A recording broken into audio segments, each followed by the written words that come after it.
Hello friends, welcome back to വെസിറ്റേൽ my dream world. ഞാൻ നിങ്ങളുടെ ജിഷ. നമ്മളിന്ന് ചെയ്യാനായിട്ട് പോകുന്നത് ഒരു ഫാബ്രിക് പെയിൻറ്റിംഗ് ആണ്. ഈസി ആയിട്ടുള്ളതാണ്.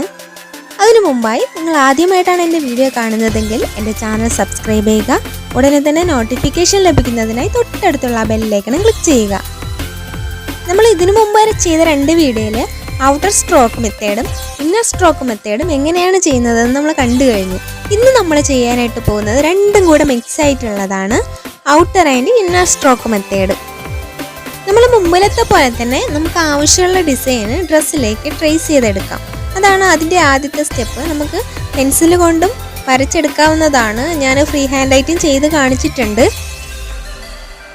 ഇതിനു മുമ്പുള്ള ഫാബ്രിക് പെയിൻറ്റിൻ്റെ വീഡിയോസ് കാണാത്തവരുണ്ടെങ്കിൽ കാണുക. ഞാനത് കാർട്ടിലും ഡിസ്ക്രിപ്ഷൻ ബോക്സിലും ഇട്ടിട്ടുണ്ട്.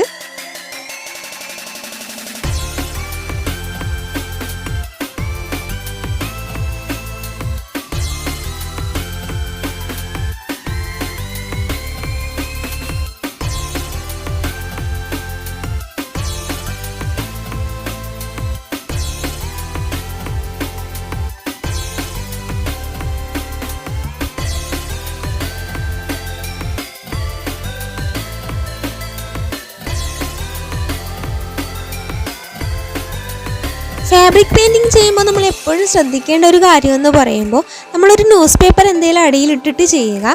ഇല്ലാന്നുണ്ടെങ്കിൽ പെയിൻറ്റ് നമുക്ക് അടിയിലുള്ള വസ്തുവിലോട്ട് പറ്റി പിടിക്കാനായിട്ട് സാധ്യതയുണ്ട്.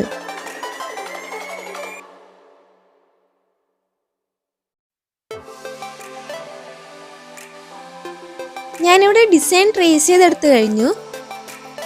ഫെവിക്രിലിൻ്റെ ഫാബ്രിക് പെയിൻ്റാണ് ഞാൻ യൂസ് ചെയ്തിട്ടുള്ളത്. അതുപോലെ തന്നെ 000 സൈസ് ഔട്ട്ലൈൻ പോയിന്റഡ് ബ്രഷും.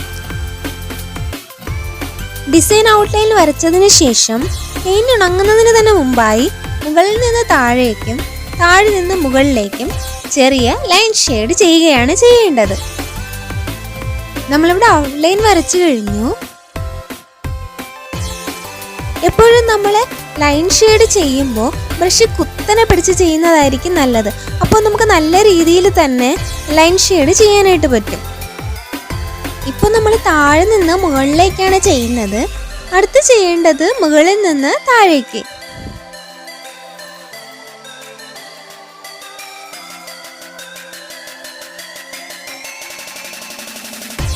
ആ ഭാഗത്ത് പെയിന്റ് ഉണങ്ങിപ്പോയത് കൊണ്ടാണ് നമ്മൾ ലൈറ്റായിട്ട് ഒരു ഔട്ട്ലൈൻ കൂടെ അവിടെ കൊടുക്കുന്നുണ്ട്.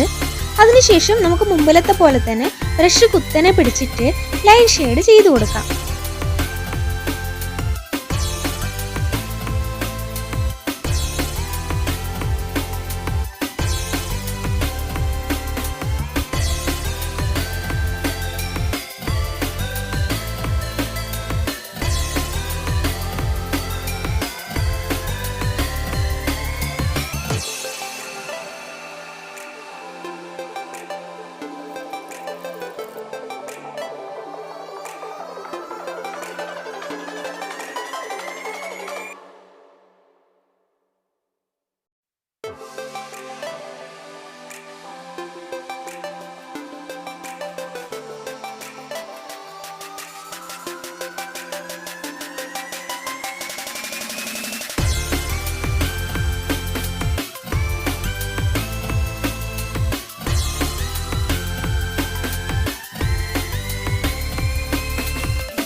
നമ്മുടെ ഫ്ലവേഴ്സ് എല്ലാം ഫില്ല് ചെയ്ത് കഴിഞ്ഞു.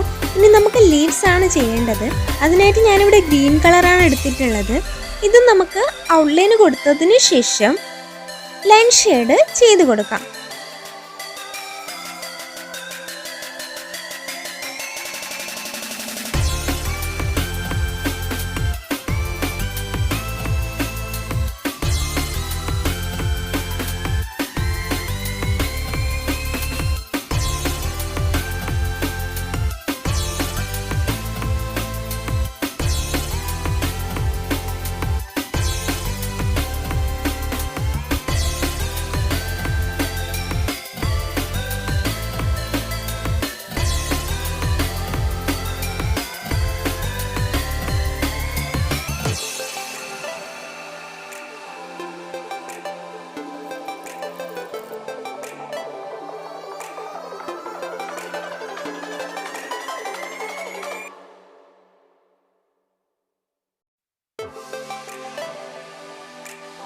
നമ്മുടെ ഫാബ്രിക് പെയിൻറ്റിങ് റെഡിയായി കഴിഞ്ഞു. എല്ലാവർക്കും ഇത് ഇഷ്ടപ്പെട്ടെന്ന് വിചാരിക്കുന്നു. എല്ലാവരും ഇത് വീട്ടിൽ ചെയ്ത് നോക്കുക. നിങ്ങളുടെ അഭിപ്രായങ്ങളൊക്കെ കമൻറ്റ് ചെയ്യുക.